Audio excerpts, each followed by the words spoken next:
1:31 de la madrugada. Buenas noches, amigos, amigas. Después del fantástico programa que nos brindó nuestro equipo de guardia, aquí estamos de nuevo.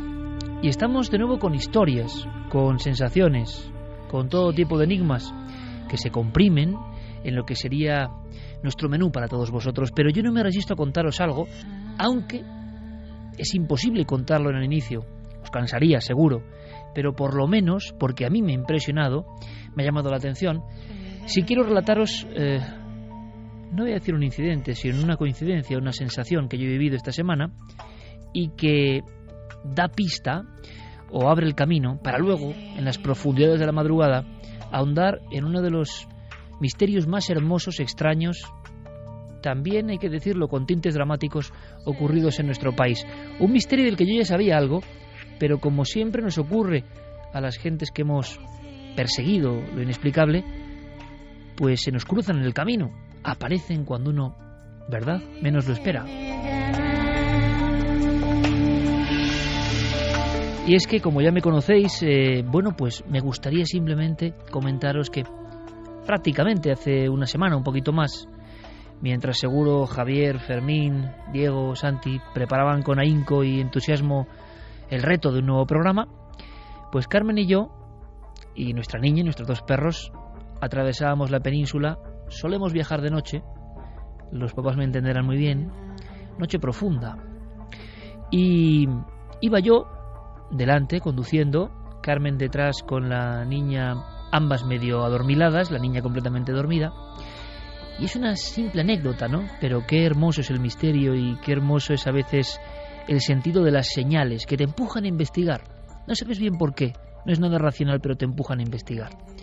Resulta que a esto de las 3:10 de la madrugada, imaginaos día de labor, carretera absolutamente vacía y además por la zona en la que íbamos en dirección a Levante, sin un solo vehículo, oscuridad total, silencio dentro del coche, y uno de mis perros, Merlín, fiel compañero, que se empieza a poner nervioso, que empieza a agitarse. En ese momento Merlín iba junto a mí en el asiento delantero, de copiloto prácticamente, atado con su correa, y yo le veía que miraba al exterior constantemente. Un exterior silencioso, oscuro, sin una luz. Y ya el momento empieza a ser un poco molesto, no inquietante ni mucho menos, molesto, porque pienso que incluso va a despertar a las otras dos viajeras y al otro pequeño perro atado, un perrito más joven que él y que va dormido atrás. Y entonces yo digo, bueno, pues será que este can amigo quiere hacer sus necesidades, evidentemente. Una cosa cotidiana, normal, ¿no?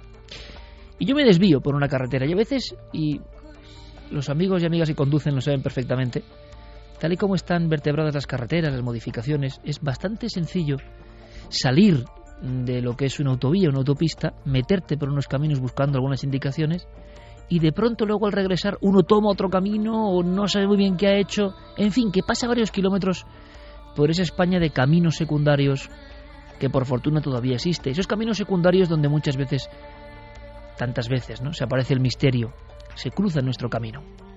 Bueno, a la entrada de un pueblo que a mí me pareció muy misterioso, pero ya sabéis que yo en eso, en fin, casi todo me parece misterioso, ¿no?, por fortuna o por desgracia. Hacia las 3:15 de la madrugada ya, veo que en ese pueblo de La Mancha, casi limítrofe ya con la provincia de Murcia, observo que todo el mundo duerme, evidentemente, que no hay un alma, esa calle con luz mortecina, vacía, unos pocos coches, ni siquiera un perro solitario o un animal, nadie, nada. Pero mi pequeño Merlín sigue inquieto, parece que no quiere estar exactamente allí, me lleva hacia un lugar, seguramente por algún olor, por alguna circunstancia. Yo salgo del coche, hace frío, a pesar de que ha cambiado el tiempo, hace frío, y yo me voy alejando y me meto en una especie de pequeña vereda o de campo. Y os lo aseguro, y yo sé que esto es ya estar en el roce de la locura absoluta, siento una curiosa sensación o eco antiguo de un lugar muy pesado, muy profundo, como asomarse a un sitio que era especial. Ahí quedó el perro, muy quieto, mirando fijamente, y solo había una llanura eso sí inmensa. La llanura tan inmensa y tan negra que se destacaba de la oscuridad de la propia noche como una lámina de pizarra inmensa, infinita. Y yo me quedé con mi perro durante unos minutos mirando allá al horizonte. No apareció ninguna luz, no apareció ningún ser. No era esa sensación, precisamente. Era la de estar en un lugar que parecía sagrado, que parecía extraño, un lugar que nos imantaba o que imantaba el sentido de mi perro, una simple casualidad, evidentemente. Total, que yo me sentí, no voy a decir observado o vigilado, pero sí que el vello de mi nuca se erizó un par de veces. Y no estamos hablando de la sensación de terror, de misterio puro y duro, de encuentro con lo sobrenatural, aunque quizá en la antigüedad hubo algo de sobrenatural en ese mismo pago. Bueno, sí que lo hubo. Pero yo cojo al perro, voy caminando bastante deprisa de nuevo al coche, el coche en mitad del camino, nadie, el viento sopla, y el perro mira constantemente hacia atrás, hacia un llano. Un llano que tiene un enorme enigma en sus entrañas, que lo tuvo. Yo no lo sabía. Cojo mi vehículo y me alegro casi de alejarme de allí. No me ha gustado del todo la experiencia. Ha sido una experiencia distinta. El viaje se ha detenido en ese punto y no sé bien por qué. Y cuando vamos regresando, cuando vuelvo a intentar atisbar los caminos para regresar a la carretera que a su vez me conducirá hacia la autovía para continuar el camino como si nada, descubro un cartel. Descubro una indicación ya casi vieja, caída, derrumbada como todo aquello que hubo allí en su día. Estamos hablando de un auténtico templo maldito, cuya historia nos habla de locura, de maldición, de falsificación. Nos habla del nacimiento de una civilización desconocida hasta entonces. Nos habla incluso de historias de sangre, y todo eso en aquel llano. Justo en el llano que se extiende a partir de ese momento en el que estábamos mi perro y yo sin saberlo. Un lugar del que yo he leído, del que tengo libros, pero no sabía que lo estaba pisando. Solo al alejarme de allí vi que exactamente ese era el sitio. Un sitio que hizo correr ríos de tinta. Un sitio que volvió locos, dicen, a varias personas, incluso académicos. Un sitio que fue desprestigio y gloria para España. Un sitio donde aparecieron 500 esculturas imposibles. Uno de los grandes hallazgos de la arqueología mundial. Pero hoy es todo desolación, todo silencio. Ni siquiera nosotros queremos acordarnos de lo que pasó allí. Al regresar me pregunté por qué. Y quizá esta noche, en la tercera hora, podamos descorrer el tupido velo de lo que pasó en ese llano, en ese cerro nuestro, donde efectivamente, por increíble que parezca, una cultura desconocida, remotísima, se hacía presente como levantándose de su propio sepulcro.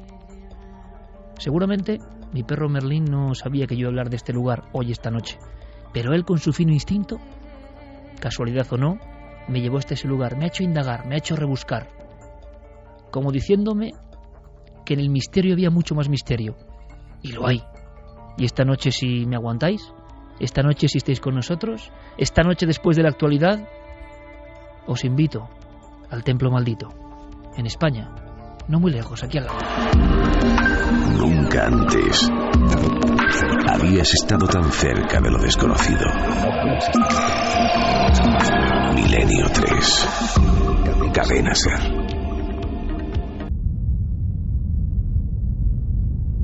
En Virginia pensaban que era la antigua señal, el malfario, el ensotanado, la criatura, el monstruo, el imposible, el daemon que se aparece para indicar que algo está a punto de quebrarse.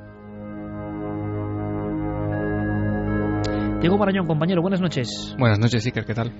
Bueno, por ti hemos conocido esta historia. Hay una novedad 110 años después, y yo creo que los amantes del misterio, vamos a decir, más bizarro, más puro, más duro, más increíble, y yo creo que por eso tiene un sello especial de valentía, van a disfrutar con El visitante de Van Meter. Primero, antes del retrato robot de lo que se aparecía. ¿Por qué hablamos de esto? ¿Qué has descubierto, Diego? ¿Qué ha pasado? Ha habido un trabajo nuevo sobre una cosa que parece que va más allá del mito, aunque parezca mentira, ¿no? Sí, efectivamente. Esta historia comienza hace 110 años, en 1903, en la ciudad de Van Meter, en el estado de Iowa. Por aquel entonces tenía unos 900 o 1000 habitantes. Hoy en día no tiene muchos más. Y este misterio ha vuelto a salir a la luz esta semana por la publicación en Estados Unidos de un trabajo llamado El visitante de Van Meter, un verdadero y misterioso encuentro con lo desconocido. Es un libro, Iker, que ha sido escrito por los investigadores Chad Lewis, Kevin Lee Nelson y la persona con la que hemos hablado esta noche, con Noah Voss. Bueno, un trabajo. Como ocurre en Estados Unidos, se mezcla la historiografía, la documentación en archivos, la pasión por el misterio para nada maquillada y sin ningún tipo de vergüenza, como debe ser, y se empieza a acudir a viejos legajos, a testimonios ya, claro, sepultados por el tiempo. Hablamos de hace 110 años, pero ahí está el interés. 44 años, por ejemplo, antes del inicio oficial de las historias extrañas aéreas, visiones de seres asociados a luces, ya hay algo que nos va a sorprender. ¿Antecedentes? Pues hombre, los hay, evidentemente. Aquí en este programa se ha hablado de Springer Jack, ese individuo extraño de aspecto fascineroso que tenía un candil o luz y que dicen que con gran maestría saltaba por los tejados de las zonas más deprimidas de Londres. Y ha habido sucesos de este tipo, pero ninguno tan terrorífico, porque lo que aparece es una gran ave o una especie de buitre humanizado que nos recuerda a otros animales humanizados o humanos animalizados que han causado el terror, y además rondando un mismo lugar. Y por ejemplo, hay que imaginarlo, una persona, 1903, la cristalera de su casa en su pueblo de Iowa de 900 habitantes, y que al otro lado del cristal, en la oscuridad, en la llanura, como yo os decía antes, observa esta figura que es absolutamente imposible. Zoología, criptozoología, encuentros con humanoides, ¿qué es esto? Hacemos un primer retrato robot, nos ponemos un poco en la piel de aquellos que asistieron a las apariciones, no una, ni dos, ni cinco, sino muchas más, de Van Meter, y nos cuentas un poco este hombre, ¿por qué se ha metido en esta historia, Diego? Es decir, estos investigadores, ¿por qué ahora de repente se ponen a investigar un caso que es absolutamente desconocido? Bueno, precisamente esa es una de las razones para intentar abordar, ¿no?, este misterio. Ellos descubrieron en un antiguo periódico de esa localidad de Van Meter un pequeño recorte, un pequeño apunte sobre este asunto, y se dieron cuenta que era un caso, como tú dices, forteano, pero absolutamente desconocido tanto en Estados Unidos como, por supuesto, en el resto del mundo. Todo empieza, Iker, en el otoño de 1903. Es entonces cuando algunos de los más respetados ciudadanos de ese pequeño pueblo de Van Meter empiezan a encontrarse con cosas que se salen de lo normal. El primer encuentro no necesariamente tiene que ver con una figura ni con una criatura. La primera vez que ocurre algo raro en el pueblo es cuando un vecino de esa localidad, apellidado Griffith, eso es lo que han encontrado estos investigadores, se da cuenta que en el tejado de uno de los edificios de Van Meter aparece una extraña luz, una luz que esta persona que está acostumbrada a pasear de noche por esas calles, esa luz nunca ha estado ahí, y a partir de entonces comienza una historia que lleva sepultada 110 años. Todo empieza así, como nos cuenta Noah Voss. La criatura fue avistada por primera vez por un hombre apellidado Griffith. Esa primera vez le llamó la atención una luz inusual que venía del tejado de uno de los edificios. La noche siguiente, el doctor Olcott estaba durmiendo en su oficina cuando le sobresaltó un resplandor brillante que se estaba colando en su habitación. Saltó de la cama, cogió su rifle y corrió al exterior. Describió lo que se encontró como una criatura alada, con un cuerno saliendo del centro de su cabeza, del que parecía salir un haz de luz. Al día siguiente, el cajero del banco, Peter Dunn, vio a la criatura y la describió del mismo modo, incluyendo las alas y el cuerno del que salía aquella especie de resplandor. Un físico apellidado White, la noche siguiente se despertó por un resplandor y un extraño ruido que venía de su ventana. A través del cristal vio a esta criatura de grandes alas posándose en diferentes postes de teléfono. Este hombre cogió su pistola y apuntó y disparó a la criatura.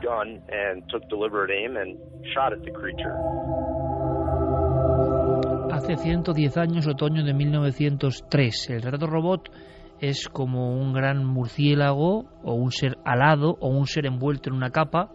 Podría ser algún tipo de gran murciélago, dirían los zoólogos, evidentemente, porque los hay de un tamaño descomunal. La cara sí parece más la de un buitre o la de una figura sin pelo y con un gran pico corvo que da respeto, pero los testigos definían o marcaban, y esto es muy impresionante, yo creo, quizá tenga que ver con simbología, con el inconsciente colectivo, no lo sé, pero como un gran diamante en mitad del pecho, simbolizando quizá el poder de una luz, un poder de reflectar, algo que llamaba la atención. Y ya tenemos aquí, Diego, unos primeros parámetros sorprendentes de todo hecho forteano. No hablamos solo de alguien con un atuendo extraño, sino que hay unos previos, hay una luz, hay unos ruidos. Estamos en 1903 y la descripción no difiere mucho de muchos encuentros cercanos del tercer tipo, como diría alguno, ¿no? En la actualidad. Pero las investigaciones prosiguen y estos hombres que han rescatado la historia un siglo después se dan cuenta de que hubo personas vivas de ese pueblo, de Van Meter, que llegaron a intentar capturar, vamos a decir así, no solo la criatura, sino sus pisadas, sus huellas, como quizá prueba para saber que no estaban alucinando o eran víctimas, ¿no?, de una especie de histeria colectiva. Efectivamente, hemos visto que a esta criatura se le dispara varias veces. Es curioso que tras varios ataques, ¿no?, de las personas del pueblo hacia ella, al parecer las balas no hacen mella en este extraño visitante. La criatura se mueve velozmente, hay quien lo describe saltando, moviéndose a grandes saltos por los tejados de este pequeño pueblo.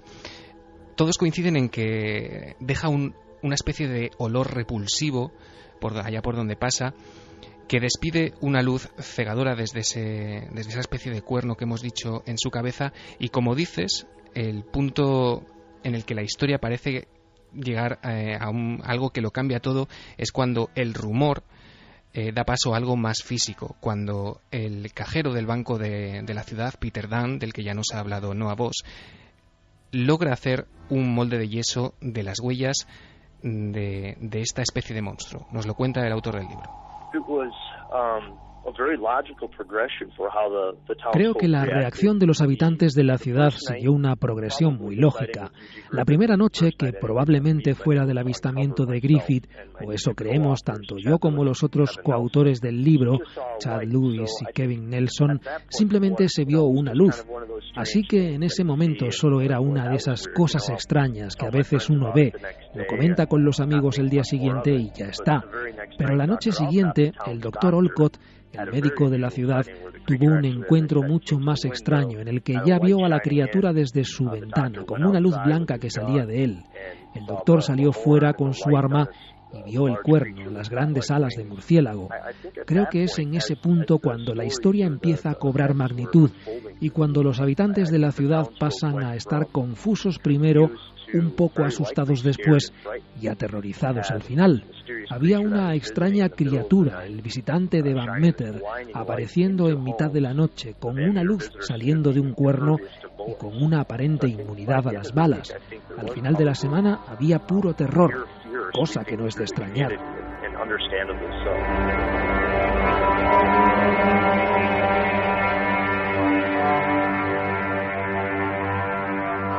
La noche en que el cajero del banco, llamado Peter, fue testigo de la aparición a través de su ventana, salió fuera y encontró varias huellas que fueron capaces de reproducir usando moldes de yeso.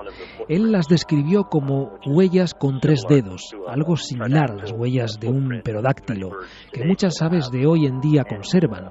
Por supuesto, esas reproducciones de las huellas de la criatura se han perdido, desgraciadamente.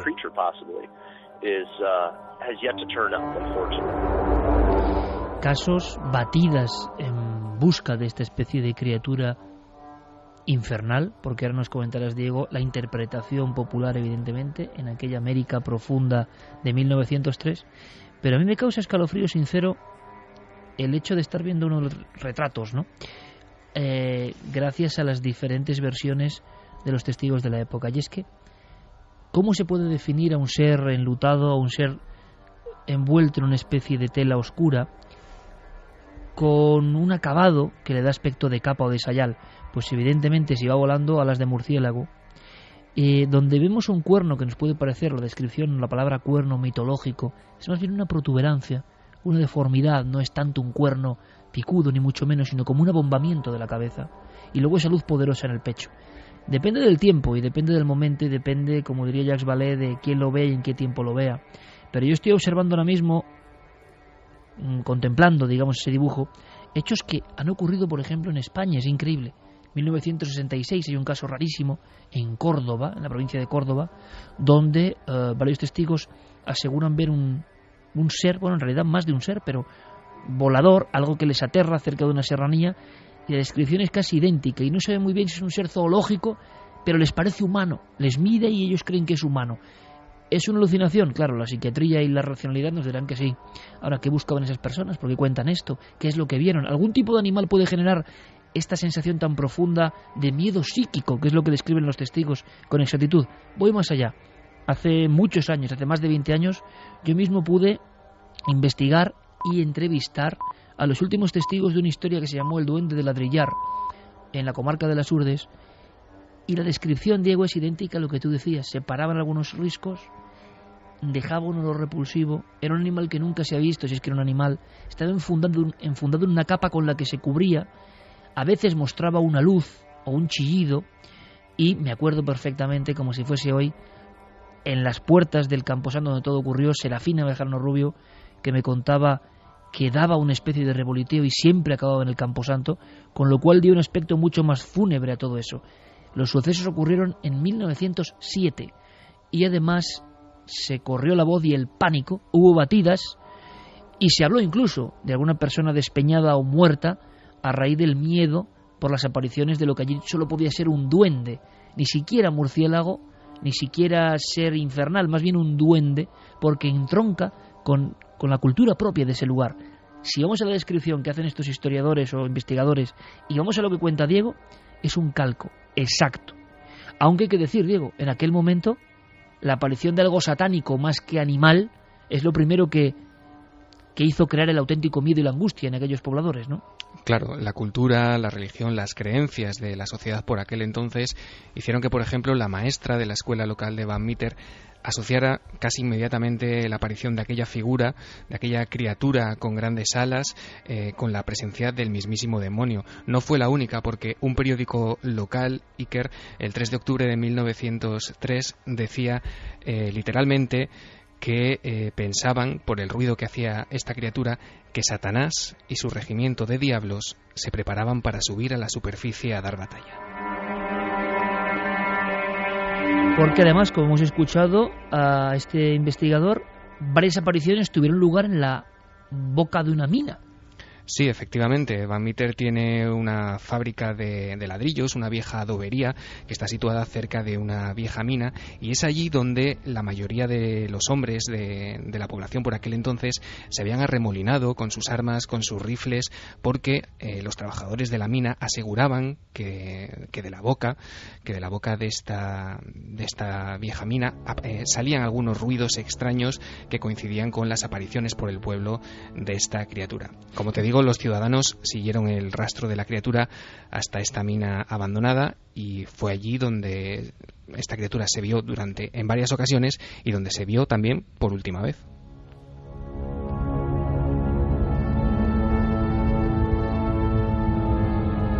Tras los pasos del mundo forteano, keliano, del mundo irracional, del mundo que parece que a veces provoca estos errores o cosas incomprensibles para nuestra mente humana, y que de vez en cuando visitan a una comunidad y la trastocan por algo, como con un mensaje.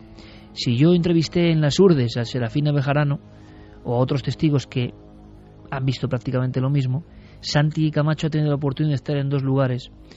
En los dos lugares marcados por el misterio de las dos antiguas superpotencias, Chernóbil y Point Pleasant, donde aparecía el Mothman. Y yo no sé si escuchando a Diego Marañón, Santi, empiezas también a tejer paralelismos, ¿no? Es que es increíble cómo todos estos casos son de alguna forma primos hermanos, incluso de algunos más antiguos. Estaba pensando, por ejemplo, en el famoso demonio de Jersey. El demonio de Jersey, que aparecía a muchos kilómetros, pero también en Estados Unidos, en un lugar llamado los Pine Barrens, que contrasta con la cercanía, por ejemplo, de la ciudad de Nueva York. Pero los Pine Barrens es para conocerlo, o sea, es un lugar salvaje, es un lugar donde es muy fácil perderse, es uno de estos bosques inmensos y siniestros que albergan los Estados Unidos. Y curiosamente, el diablo de Jersey también habitaba en un lugar muy concreto. Aquí hablábamos de una mina, el diablo de Jersey habitaba en un lugar de donde se extraía hierro para hacer balas de cañón. Curiosamente, cuando se decía que lo habían disparado a este ser de Diego, y no lo habían hecho efecto, se cuenta que el diablo de Jersey, un comodoro que estaba allí encargado de probar la calidad de la artillería, le disparó con su cañón y que tampoco le hacían absolutamente nada. Es más, este diablo de Jersey, por ejemplo, también era el precedente de las primeras mutilaciones de ganado. E incluso tuvo un testigo célebre que era ni más ni menos que José Bonaparte, nuestro Pepe Botella, que en un viaje al otro lado del Atlántico pues tuvo la ocasión de verlo. Pero desde luego sí que los paralelismos que he vivido en propia carne son increíbles. Porque lo que el público, permíteme, Santi, porque dices Point Pleasant, Mothman, historia conocida para nuestros amigos del misterio. Pero, por ejemplo, en Chernóbil, quizá el público, nuestros amigos no lo sepan, había uno de estos pájaros de mal agüero. Sí, la lástima es que la práctica totalidad, o sea, los testimonios que pude obtener eran testimonios de segunda mano, porque curiosamente la práctica totalidad de testigos del pájaro negro de Chernóbil, que empezó a manifestarse apenas un mes antes, a principios de abril de 1986, empezó a manifestarse por la zona, por Pripyat, una especie de pájaro negro gigantesco que acosaba de alguna forma a los técnicos de la central, que incluso tenía les provocaba pesadillas. Estos técnicos que veían al pájaro negro y tenían esas pesadillas, como cuenta John Keel del Mothman, a veces recibían extrañas llamadas telefónicas a medianoche en las que nadie contestaba. Pues la práctica totalidad de testigos directos del pájaro negro de Chernóbil murieron a consecuencia del accidente nuclear. Y sabemos también, luego contará Santiago, que en el caso de Point Pleasant todo acabó con una tragedia en mitad del pueblo y las personas interpretaron que eso era un visitante o era la propia energía condensada, un egregor que dicen los sabios, ¿no? Por el miedo, la quebradura en el inconsciente colectivo, el saber sin saberlo que puede ocurrir algo tremendo, ¿no? Y curiosamente, otro paralelismo, el caso de Point Pleasant empezó también con luces en el cielo. Al principio ya estábamos en los años 60, ya el concepto de ovni se conocía, ya no era era un misterio, pero era un misterio, digámoslo así, identificado o etiquetado, y en los reportes del periódico local, de unos meses antes de que empezase a verse la criatura, pues sí que había testimonios de que alguien había visto luces cruzando los cielos de Point Pleasant, de toda la comarca, atravesando el río Ohio, y efectivamente unas semanas después empezó a tenerse los primeros testimonios del ser, que también tenía un lugar específico para aparecerse, que era la llamada área TNT, que era un inmenso polvorín donde se guardaba munición de la Segunda Guerra Mundial y que era, digámoslo así, el hogar de esta criatura. Mismo aspecto prácticamente, seguramente un esquema idéntico, y que luego los testigos, claro, según sea el tiempo, según sea la creencia, van modificando. Pero hay más, llega a haber auténtico pánico, hay una reacción popular y un miedo que se va extendiendo, y yo creo que ninguna de las almas de aquel remoto lugar en el corazón de Iowa pudieron estar tranquilas en aquellos días hasta que se produjo esa última aparición donde incluso la gente arremolinada creyó ver dos figuras. Pero hubo, y nos lo va a contar el especialista Diego, un momento, y hablamos de, para algunos quizá un experimento sociológico, un miedo, que también se ha comentado, de un increscendo que también es digno de tener en cuenta, digno de ser analizado, ¿no? Claro, porque como te mencionaba antes, la cosa pasó del testimonio de algunos lugareños sobre luces, sobre, extraños ruidos. Después aparece la criatura, hay testimonios que ya la describen físicamente. A continuación, con el paso de los días, empiezan a aparecer, esos disparos, esos ataques directamente sobre esta especie de monstruo. Y, como te digo, los ciudadanos, digamos que acorralan o creen sitiar a esta especie de criatura en la vieja mina del pueblo. Se acercan hasta el lugar en 2 ocasiones, Iker. En la primera de ellas, digamos que se preparan para acabar con esta especie de monstruo, pero al llegar se encuentran con que esta especie de pájaro o de ave extraña despide una especie de flash de luz, de fogonazo a través de esa protuberancia en su cabeza, que deja literalmente paralizados de terror a todos estos ciudadanos y huyen despavoridos.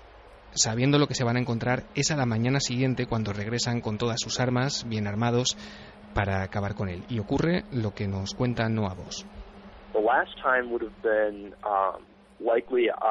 La última vez que se le vio fue casi seguro el 4 de octubre de 1903. Esa es la fecha que hemos determinado a partir de diversos documentos. La aparición tuvo lugar ese sábado por la mañana de 1 de octubre, cuando 2 criaturas aparecieron en la misma. Aquel lugar estaba prácticamente sitiado por una multitud de hombres del pueblo que, de acuerdo a las crónicas, fueron allí con sus armas y pasaron al menos 6 horas esperando que la criatura saliese. Cuando eso ocurrió, todos los hombres abrieron fuego con sus rifles, dispararon y dispararon sin ningún efecto o resultado, y las 2 criaturas se internaron de nuevo en la mina.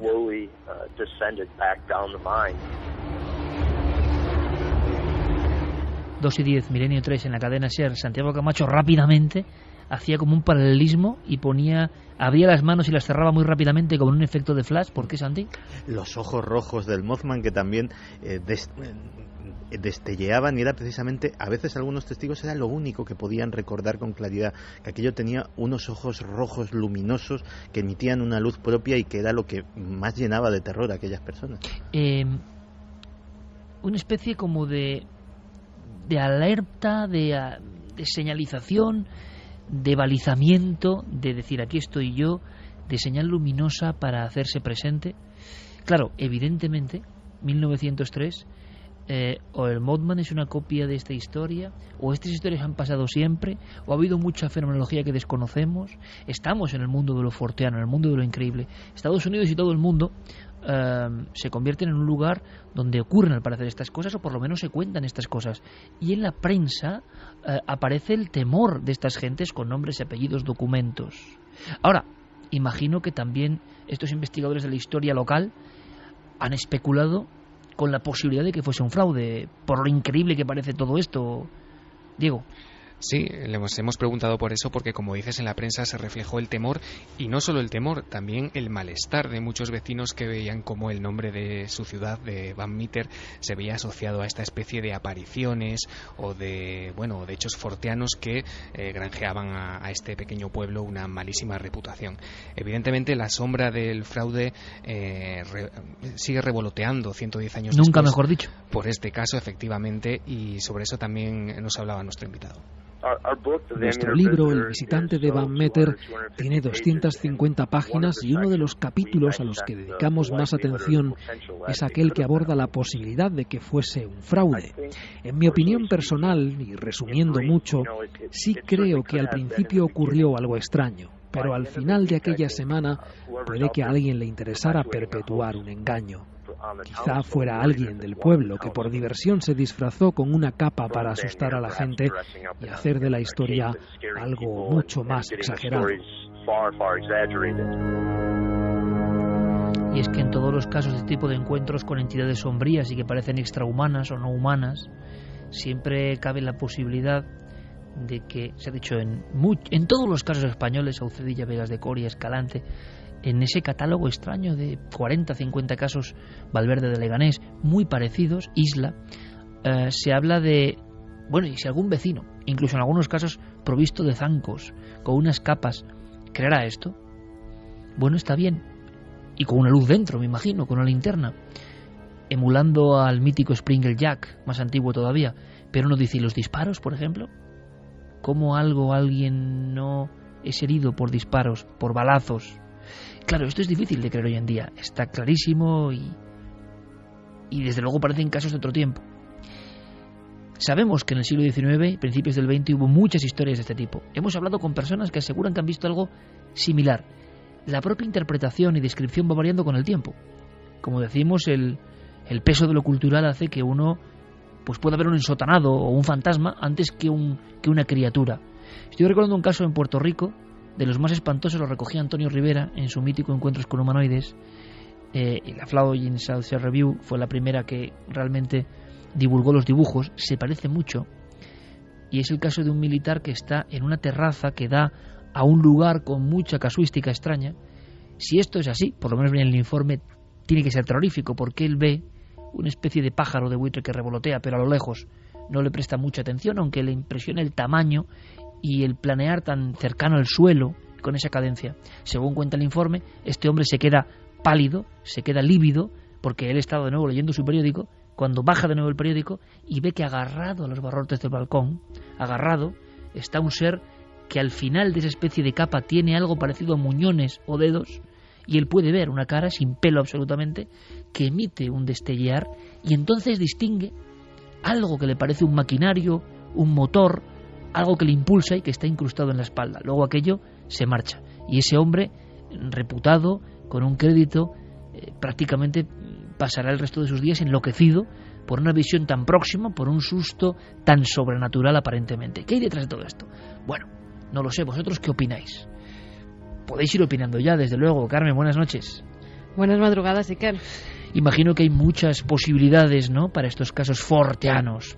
Charles Fort, para quien no lo sepa, porque sabemos que constantemente, y nos lo hacen saber, ¿no? Ayer nos encontrábamos, ¿verdad, Carmen?, con un amigo de México que dice que lo que está pasando hoy con Milenio 3 y con Cuarto Milenio es que es increíble, ¿no? O sea, hay mucha gente de América que puede que no nos haya seguido en los primeros años, no tiene por qué saber quién es Charles Fort o John Keel, ¿no? Investigadores en diferentes épocas que se metieron mucho en estos casos increíbles. Pero lo que hacemos ahora es repetir vías de contacto y dar la posibilidad, ¿no?, para que nuestro público opine libremente. Si les parece esto increíble, y eso del viaje a Marte, que también me interesa mucho, ¿no? A ver qué piensan. Vamos a repetir las vías de contacto, donde ya nos están dejando muchos mensajes un poco escépticos con este animalejo, que por qué llevaba tanto tiempo sin aparecer, por qué no se sabía nada de él, y de repente pues aparece en un estudio que han hecho 3 investigadores. La gente no es muy crédula con este pajarraco, por llamarlo de algún modo. Bueno, es normal, ¿no? Además es una muestra, yo creo, de que incluso en los seguidores del misterio hay cosas que son inconcebibles. Y es que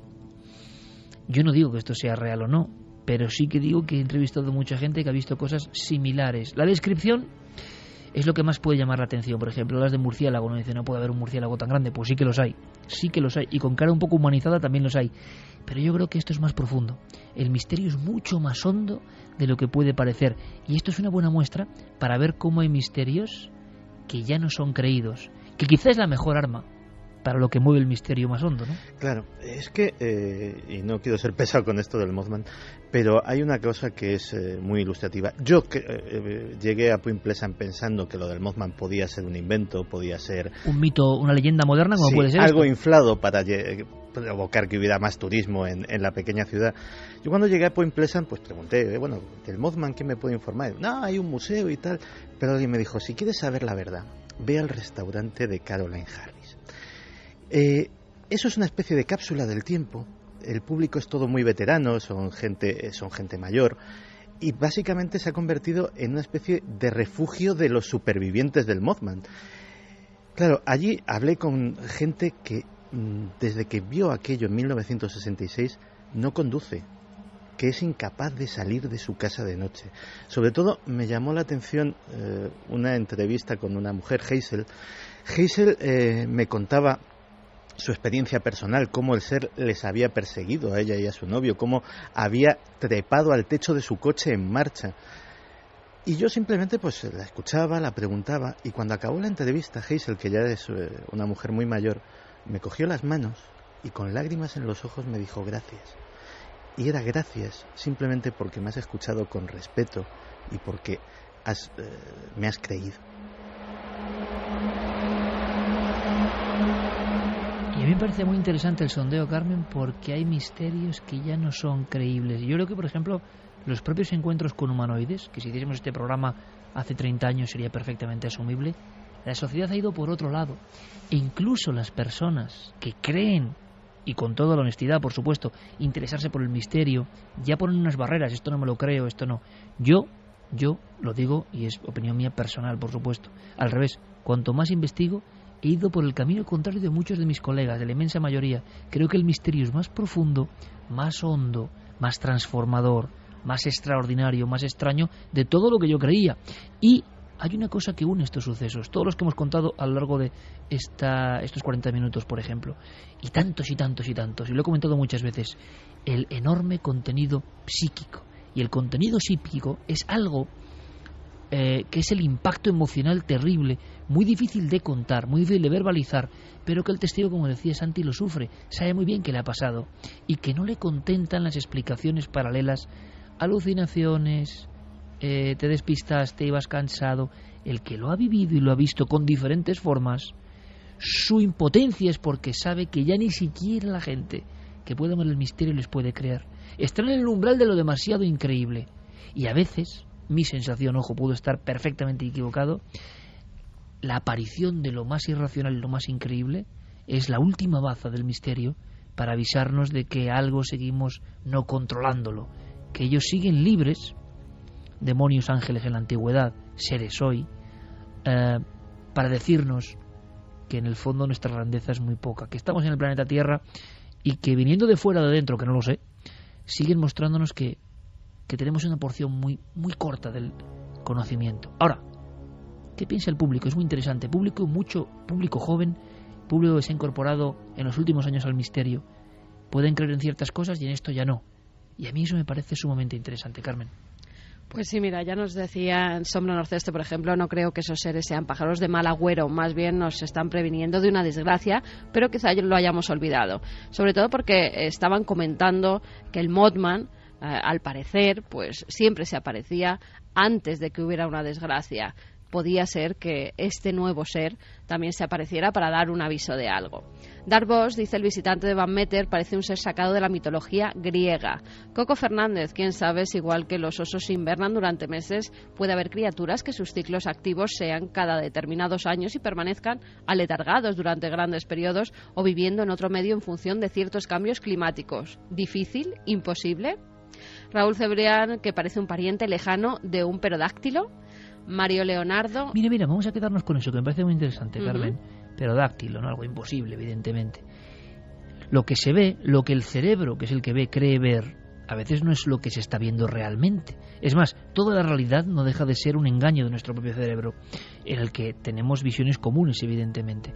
Es imposible, aunque decir imposible ya, que un pterodáctilo siga vivo, ¿no?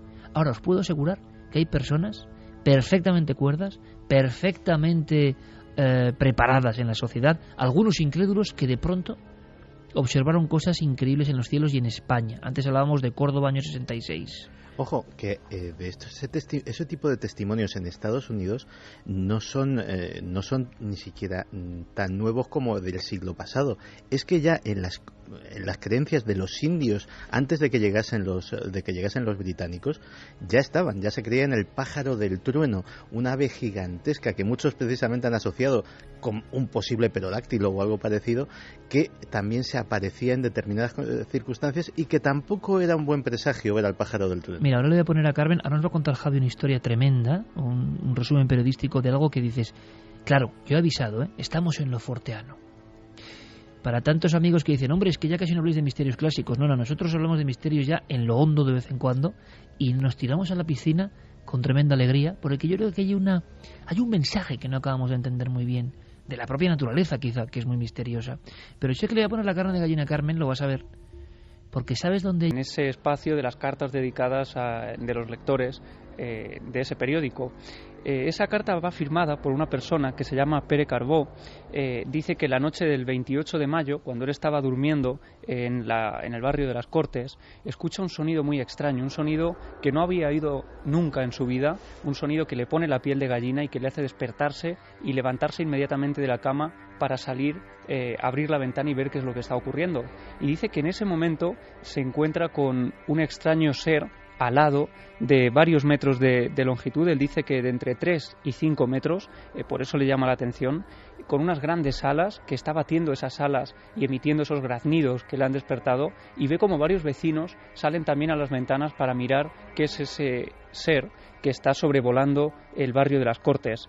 En esa primera publicación, esa primera carta, él dice: numerosos vecinos lo han visto y numerosos son también los comentarios al día siguiente. Suponemos que en otros barrios y otras personas debieron verlo. ¿Qué era? Y lo que es más extraño, ¿por qué no ha aparecido ninguna noticia en la prensa?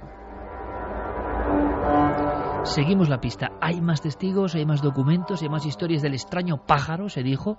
Hubo auténtico, en fin, no voy a decir temor, o sí, en los testigos, pero hubo una pequeña revolución. Podemos decir, fue un fake de su época mucho antes de Internet, o la gente vio algo. Hay pájaros que puedan provocar fuera de su entorno esa imagen de algo poderosísimo. Hombre, un albatros es impresionante, ¿no?, si extiende las alas, pero algo así con ese aspecto. ¿Qué has logrado averiguar? Bueno, el impacto fue tal, Iker, que la gente llegó a organizar batidas para ir a la zona de Montjuïc y esperar allí a este pájaro nocturno que aparecía en mitad de la noche con sus grandes alas negras y que fue visto por decenas de personas. De hecho, llegó a recoger más de 50 cartas publicadas en La Vanguardia. 50 cartas. Con nombres, apellidos, DNI, claro, para publicar cartas al director en La Vanguardia. Están los apellidos totalmente. De hecho, he corroborado algunos de ellos y hay algunas personas que aparecen todavía en algunos listines telefónicos. Hombre, por supuesto, si alguien recuerda algo de eso, fue testigo, aquí nos tiene Milenio 3, por supuesto, y las vías de contacto. Pues 4 días después de publicarse esta pequeña nota, escribe José García García. Él es la segunda persona que habla al respecto. Y él dice que en otro barrio él y varios amigos ven también algo parecido. También dice que le despiertan unos graznidos que son tan tremendos que hacen vibrar incluso los cristales de su dormitorio. Y en ese momento, cuando él sale, ve a ese pájaro de más de 8 metros de longitud, de ala a ala, dice él, de un color muy negro, tan negro que casi resalta en el contraste de la noche, del cielo nocturno, y él se hace otra pregunta también en esa carta que envía a los lectores de La Vanguardia. Dice: ¿por qué va a extrañar el silencio de la prensa? Solo nos cuentan lo que quieren. ¿Y el de las autoridades? ¿No se mantiene parecido silencio oficial en el tema de los ovnis?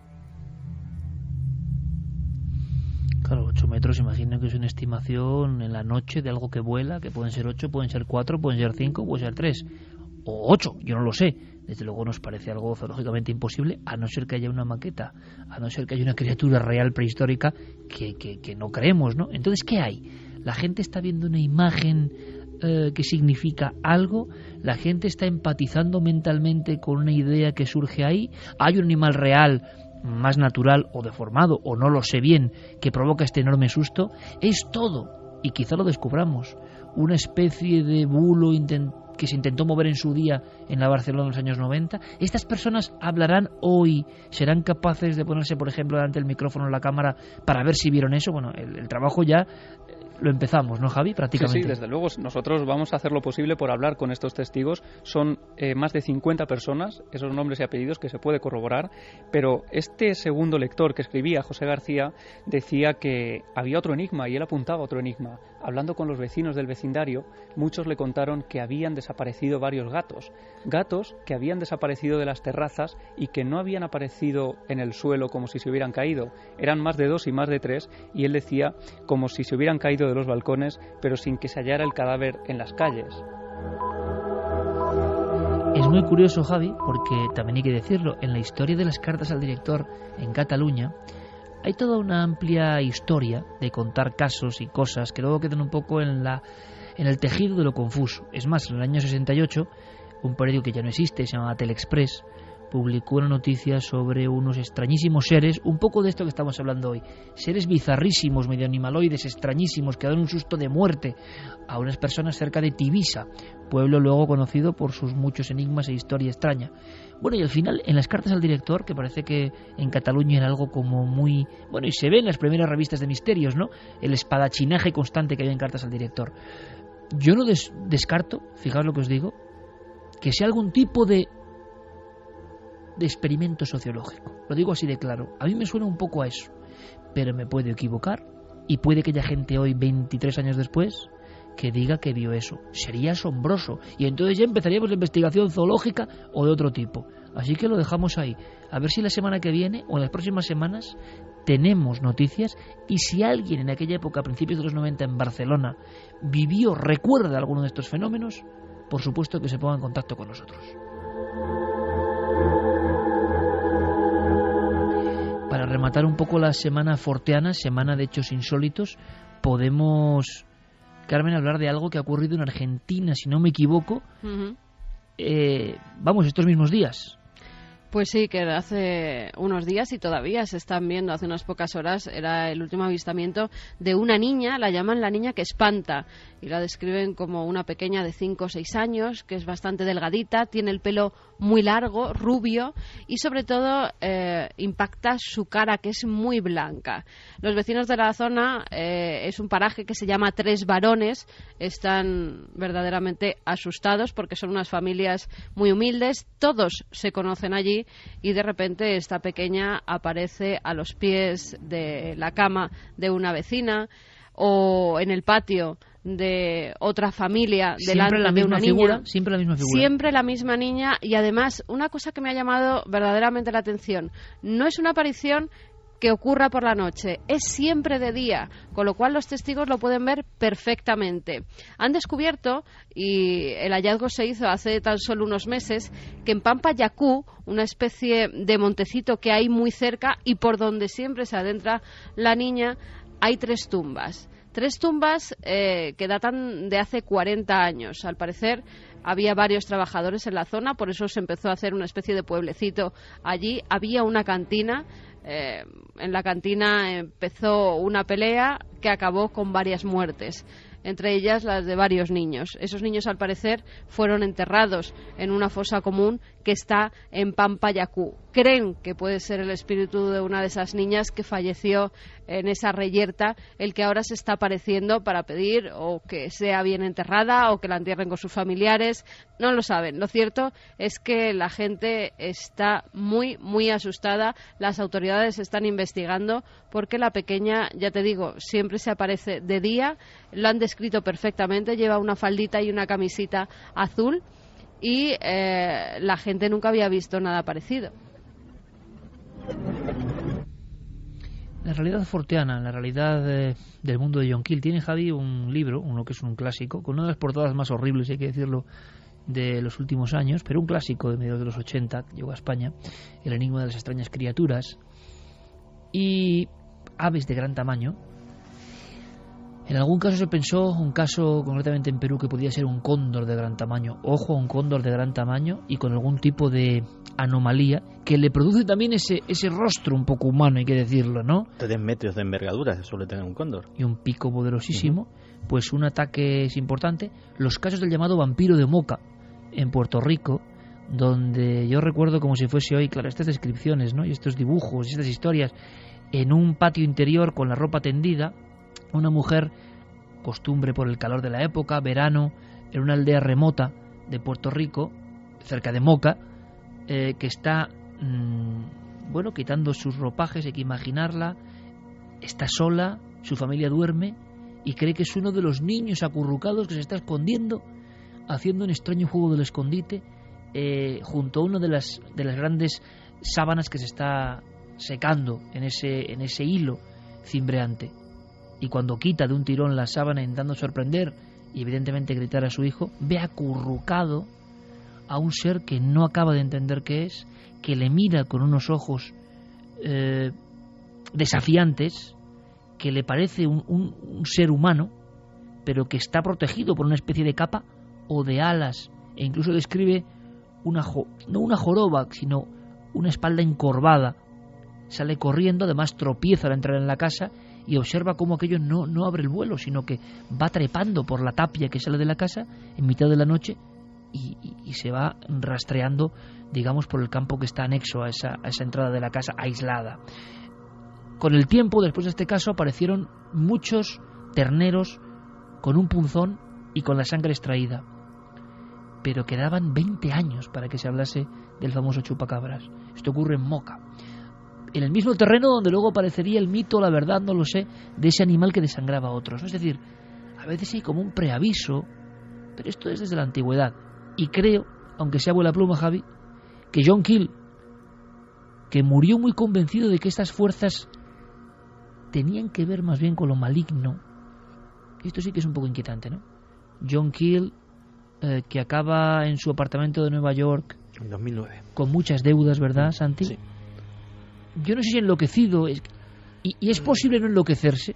Lo vamos a ver luego, si los arqueólogos, los historiadores se enloquecen, los del misterio también se enloquecen, normal, porque uno no tiene una vida normal, uno está intentando descorrer cortinas muy opacas con cosas maravillosas y también terroríficas. Y John Keel acabó, Santi, si no me equivoco, el hombre que recopiló los casos que casi te les va a contar Javi, convencidísimo de que esto era una especie de apariciones constantes de algo maligno que está en la naturaleza. Claro, es que no nos olvidemos, que mucha gente no lo sabe, que John Keel llega a Point Pleasant siendo un escéptico. Pero siendo un escéptico... Al lugar donde aparece el Mothman. Sí, siendo un escéptico de libro. Es decir, él había dedicado, por ejemplo, una serie muy importante de artículos a desentrañar fraudes paranormales, a desentrañar los trucos de los faquires, etcétera, etcétera, siempre intentando darle a todo una explicación racional. Y llega a Point Pleasant atraído por esos informes periodísticos de esas apariciones, pensando que todo eso pues también puede tener una explicación racional. Y se va siendo el John Keel que luego escribiría todos sus libros, que luego haría todas sus investigaciones. Y John Keel consagra su vida a averiguar qué era eso. No solamente qué era el caso concreto del Mothman, sino qué había detrás de toda esa casuística.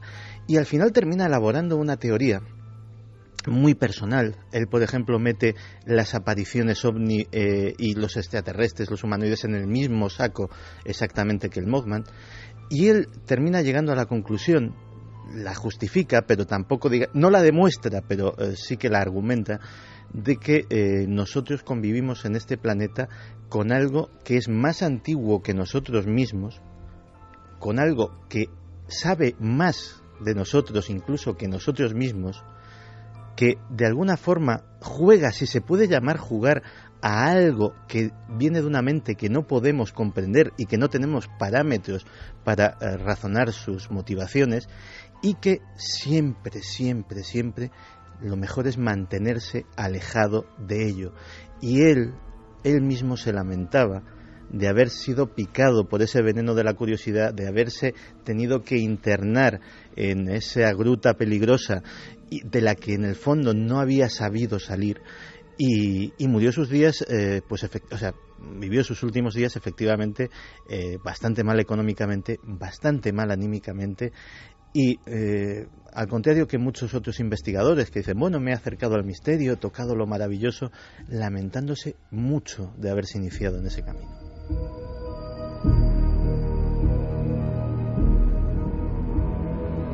Esta disertación de Santiago Camacho de verdad me ha puesto un escalofrío, pero en la columna, vértebra a vértebra, porque estoy bastante de acuerdo, quizá no en lo negativo, pero bastante de acuerdo en eso de algo más remoto, más poderoso, anterior a nosotros, y que se disfraza de diferentes cosas y que seguramente sea una parte de eso que llamamos naturaleza y que no sabemos hasta dónde va, ¿no? John Keel recogió muchísimos casos, Javi, algunos nos pueden parecer sorprendentes, pero él estaba convencido que el absurdo irrumpe en nuestro mundo para rompernos los esquemas, ¿no? Sí, y además lo hace de una forma aportando todos los documentos posibles. En este caso llega a aportar documentos de prensa, algunos antiquísimos. Uno de los más antiguos, que él recoge en un capítulo llamado Hombres pájaro y almas aladas, él da esa catalogación a este tipo de apariciones. Pues hay uno muy antiguo en Hautmarn, en el norte de Francia, lo recoge Illustrated London el 9 de febrero de 1856. Dicen, además es una de las apariciones más extrañas, están los trabajadores tirando unos grandes pedruscos para hacer un túnel de ferrocarril, estaban en una cueva y cuando detonan uno de las grandes bloques de piedra, descubren que algo empieza a moverse entre las rocas de lo que han detonado unos minutos antes. Y de pronto surge una figura muy pálida, de unos 2 metros de altura, con unas grandes alas, que va casi deambulando como si estuviera a punto de fallecer, acercándose poco a poco hacia ellos, y esa criatura de color blanquecino se desploma cuando llega a la luz, cuando llega al exterior. Solo antes de caerse, de desplomarse delante de ellos, hace un enorme graznido, un enorme sonido que les hiela la sangre. En las minas han ocurrido muchas cosas. Yo recuerdo en Chile, en Copiapó, 1860, aparece curiosamente, fijaos qué curioso, chicos, en los catálogos de encuentros con extraterrestres, cosas raras. Claro, si investiga un ufólogo o alguien que cree en los ovnis, ¿dónde lo va a meter? Pues lo va a meter ahí. Si lo investiga un sacerdote que cree en apariciones marianas o el diablo, lo metería ahí. Pero cuando uno va a los catálogos, y yo he conocido a grandes amigos y ufólogos chilenos y les he entrevistado, como Anfruns, venía, primer caso de la historia de Chile de un ser que se aparece, Copiapó, 1860, y lo que ven los mineros cuando están barrenando en la mina una vez más, claro, imagino que todo esto es como una especie de símbolo de la ultratumba o la ultratierra o el viaje a lo profundo de la tierra, de donde han surgido tantos mitos, ¿no?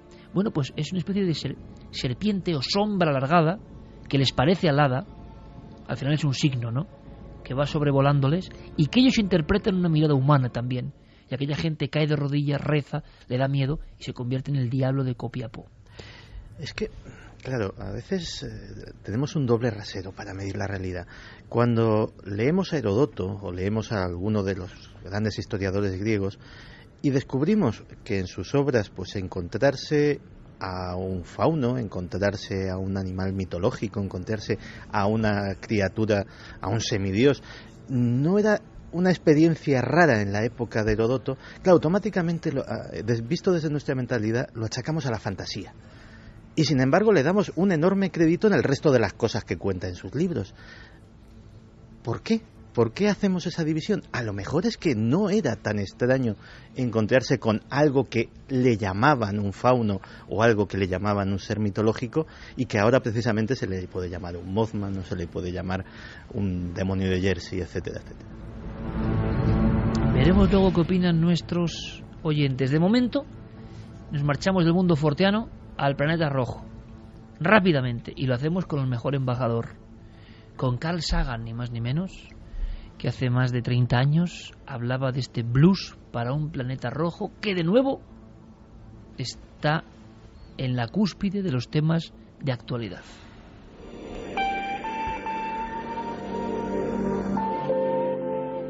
Los marcianos. ¿Por qué tantas especulaciones y fantasías sobre los marcianos y no sobre los saturnianos o los plutonianos? Sin duda porque Marte, a primera vista, se parece mucho a la Tierra. Es el planeta más cercano cuya superficie podemos ver.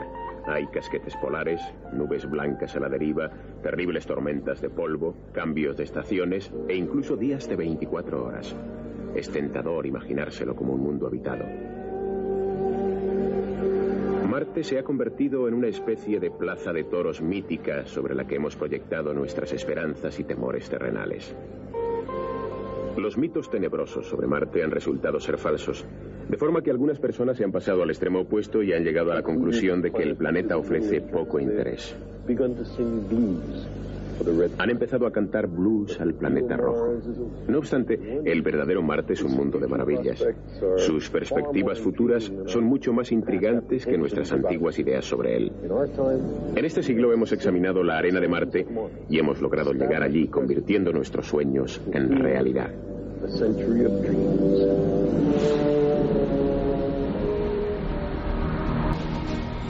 Y viajamos, Diego, o van a viajar a Marte. Esto se ha puesto de moda con, bueno, cuestión irritante para algunos, con entusiasmo para otros. ¿Nos puedes contar en apenas una frase por si alguien no lo sabe todavía, ¿qué es esto? Sí, es el proyecto Mars One. Es, dentro de 10 años se supone que 4 astronautas elegidos por esta empresa serán los protagonistas del primer viaje a Marte sin retorno. Todo esto se puso en marcha, Iker, el pasado 22 de abril, cuando se dio el pistoletazo de salida a este proyecto a través de una página web.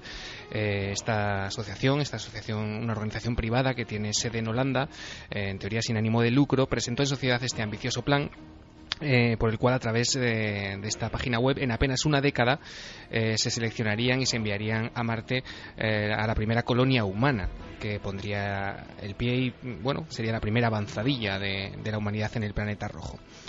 Además, Iker, esta semana todo esto ha estado bastante de actualidad porque el histórico Buzz Aldrin presentaba también un libro en Estados Unidos, un libro llamado Misión a Marte, mi visión de la exploración espacial.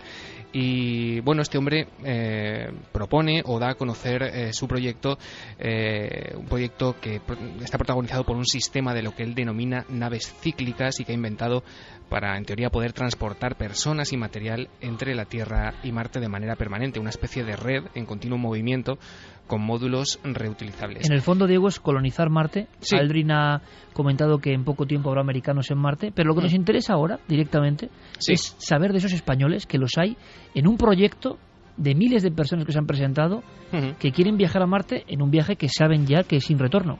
Sí, alrededor de 80.000 personas de los más variados países del mundo han presentado ya su candidatura. Esta semana se decía que españoles eran 11. A estas horas ya te puedo decir que son 12. Se ha apuntado uno más. Santi Camacho.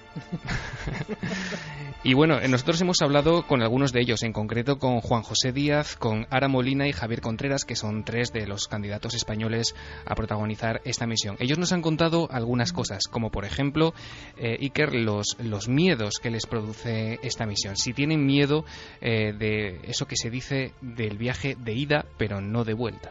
La verdad es que no. Es algo a lo que te puedes enfrentar en cualquier situación de vas a un sitio y a lo mejor no vuelves, te quedas por allí porque te gusta o lo que sea. Entonces, por eso es un viaje sin retorno. O sea, no vas allí, haces algo, vuelves aquí, te das un tratamiento, luego te vuelves a ir. No, allí vas y te quedas. Hombre, pues sí, mentiría si dijera lo contrario, pero es que es un riesgo que hay que tomar. Es un paso lógico a seguir. Da miedo, por supuesto que da miedo, pero es inevitable. Tenemos que expandir los horizontes más allá de la Tierra, antes o después. Sí, más que el oso de regresar, lo que más miedo da es el no saber cómo son las condiciones realmente allí, no saber cómo va a ser la base o el módulo que instalarán allí, pues sí, realmente reunirá las condiciones necesarias para poder ya no estar un tiempo, sino estar toda una vida. Claro, digo, entre 70.000 personas, 11 españoles es poco porcentaje. Aquí no parece que estemos muy por la labor de irnos a Marte para pasar el resto de la vida. Se ha hablado incluso de que va a hacer un reality.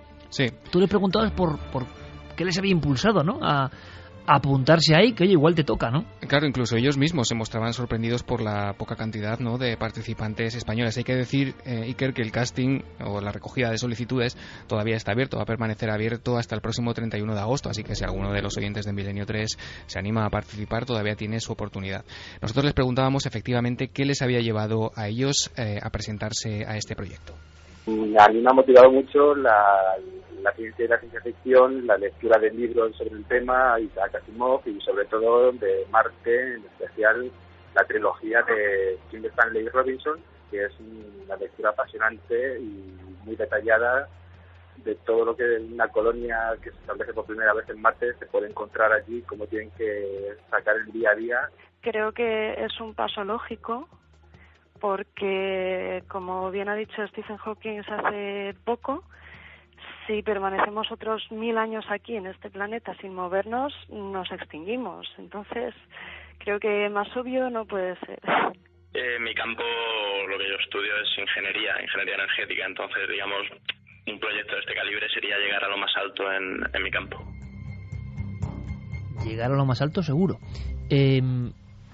¿Te ha sorprendido algo? Ahora nos va a contar algo que nos puede sorprender a todos, Santiago Camacho, y enseguida Carmen con mensajes de... A mí me gustaría saber qué oyentes estarían dispuestos a viajar a Marte, a una especie de módulos en el planeta rojo, que realmente es como un desierto rojizo, eso sí, en un paso impresionante para la humanidad, pero sin billete de vuelta, ojo.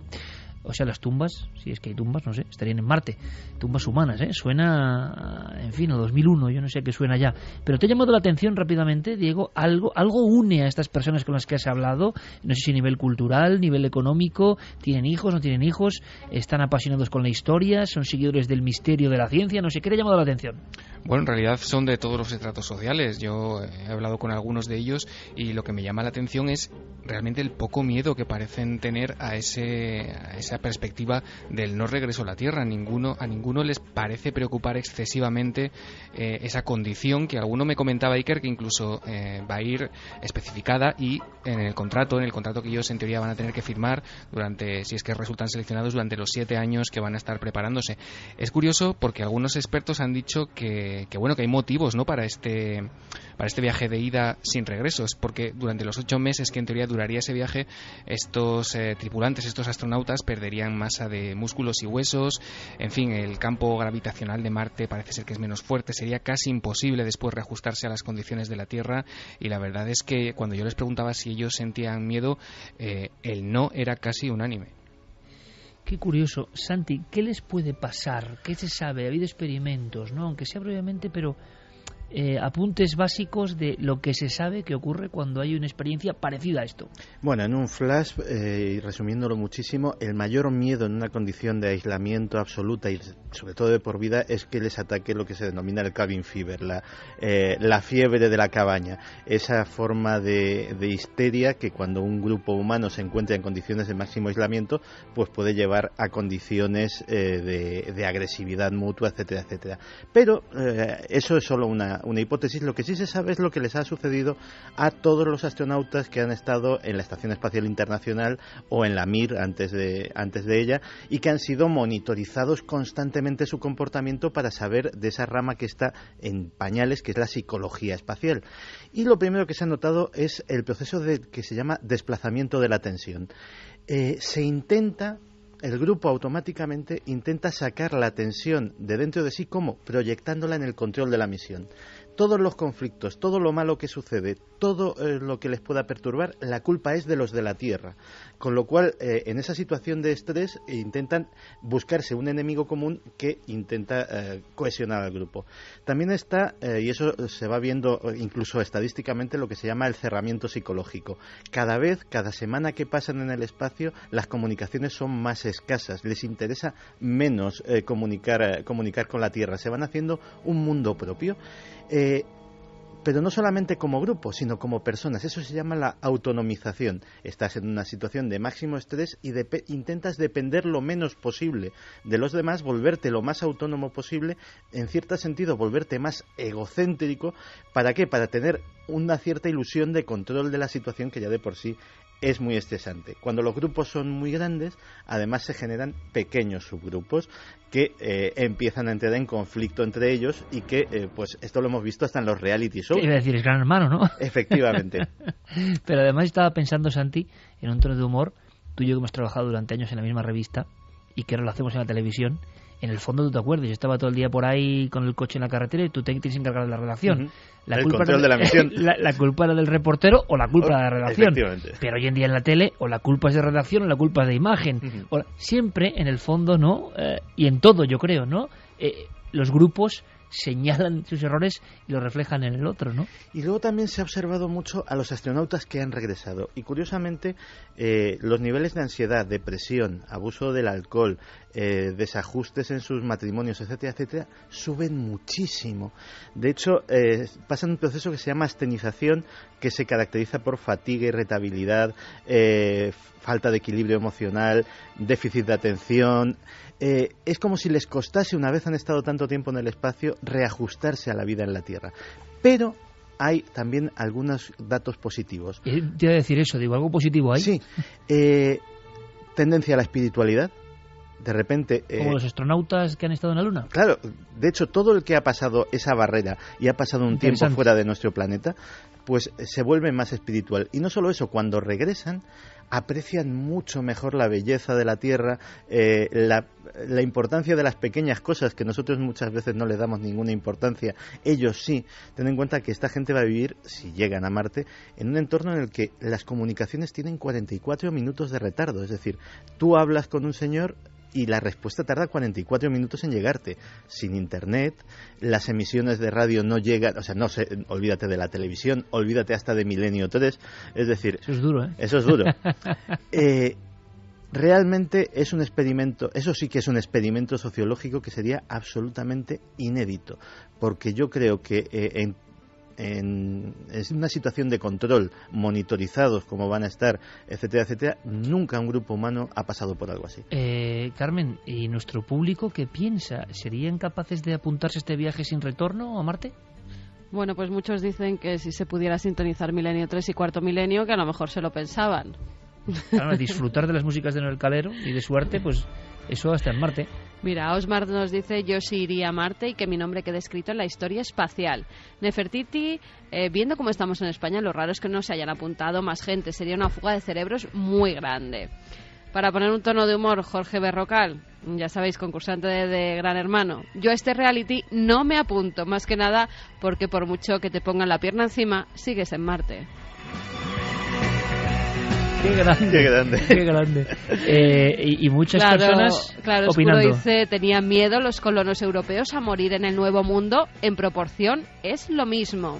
Darbo, sabéis, en Marte se puede escuchar Milenio 3 y ver Cuarto Milenio. Si es así, me apunto. Pato dice: ¿cuántos años tardarían en llegar a Marte? Antes de llegar seguro que se matan entre sí. Es nuestra naturaleza. Alicia Fontiveros habla de un viaje a Marte como si fuese una excursión de colegio. En estos momentos no me imagino viaje más arriesgado. Paco García, para mí es muy irritante en la forma que se está planteando el primer viaje a Marte. Lo digo porque es como un casting estilo Gran Hermano. Sí, lo raro, lógico es que sean científicos. Claro, y gente muy preparada. Por cierto, ¿algún oyente ha descubierto el lugar del que yo hablaba tan misterioso en el viaje en carretera? Sí. ¿Sí? Sí. Bueno, luego me lo cuentas, venga. Vale. Ahora nuestros compañeros con toda la información, el mundo se mueve evidentemente, España también. Como no puede ser menos, están pasando cosas constantemente y tenemos que estar, como siempre, en la cadena SER, informados puntualmente. Luego nosotros regresamos con ese lugar, en pleno corazón de España, ese templo absolutamente misterioso y muchas cosas. Santi, gracias, compañero.